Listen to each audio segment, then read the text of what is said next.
అమెరికాలో FBI director, federal bureau of investigation డైరెక్టర్గా Indian origin వ్యక్తి కష్ పటేల్ ప్రమాణ స్వీకారం చేశారు.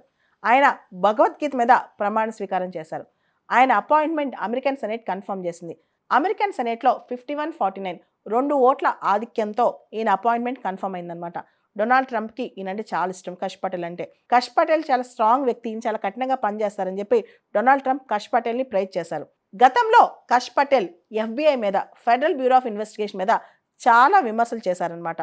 కష్ పటేల్ ఇంతకుముందు చాలా పెద్ద పెద్ద పదవులు కూడా చేశారు. ఆయన ఫార్మర్ కౌంటర్ టెర్రరిజం ప్రాసిక్యూటర్ అమెరికాలో.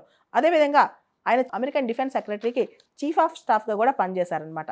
అయితే డెమోక్రట్స్, అమెరికాలో ఎవరైతే డెమోక్రటిక్ పార్టీ లీడర్స్ ఉంటారో వీళ్ళందరికీ ఈయన అపాయింట్మెంట్ నచ్చలేదు. వీళ్ళందరూ ఏమన్నారు తెలుసా?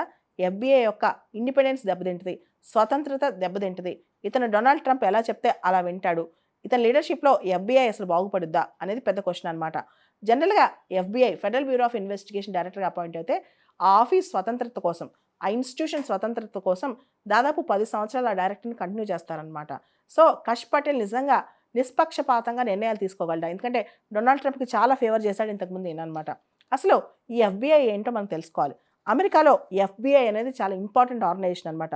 ఇది అమెరికా యొక్క డొమెస్టిక్, దేశీయంగా అమెరికా లోపల అక్కడ భద్రత కానీ, ఇంటెలిజెన్స్ కానీ, సర్వీసెస్, రకరకాల సర్వీసెస్లో ఇది చాలా కీలక పాత్ర పోషిస్తుంది.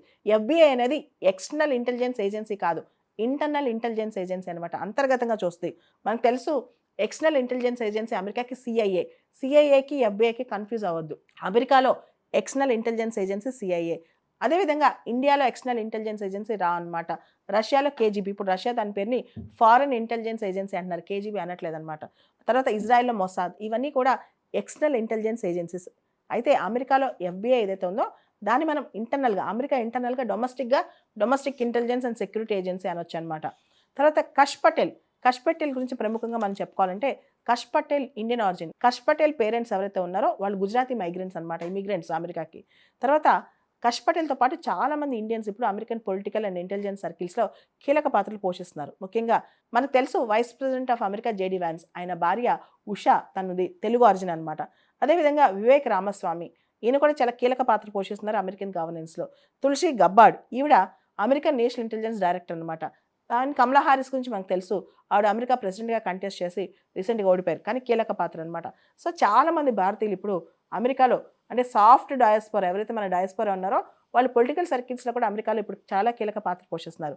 ప్రస్తుతం అమెరికన్ ఎఫ్బిఐ డైరెక్టర్ కష్ పటేల్ ప్రమాణ స్వీకారం, కష్ పటేల్ అవ్వటం, అందులోనైనా ప్రమాణం అనేది భగవద్గీత మీద చేయటం చాలా విశేషం సంతరించుకుంది.